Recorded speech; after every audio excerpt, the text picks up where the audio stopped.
ngohlobo lokuba kuthiwa kuzawuxhelwa ibhokhwe emnyama apha. Asibasanga ngokuthiwa funeka kube khona ioil ethizeni apha. Asibasanga ngokokuba funeka kube zishumi ezithile apha. Kodwa sisuke sathandaza kuThixo. uStefano udibana noThixo equlutywa ebanjwe ngeqhakamfiswa engathi yinto engalungile.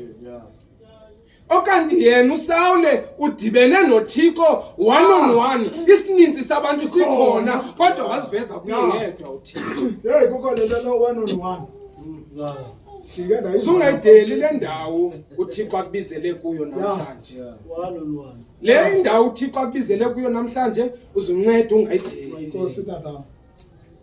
Ungancedeka ngale mini uyidelile yona. Uthi uDavid mini enye ezintendelezweni zakho Yehova ilungile kunewaka lemini. Akuthwanga yeyiphi ke intendelezo kaThixo. Akuthwanga nemini okokuba is gonna be Monday or Tuesday. Kodwa emini enye. Yes. Usendlini kaThixo, indlu kaThixo le.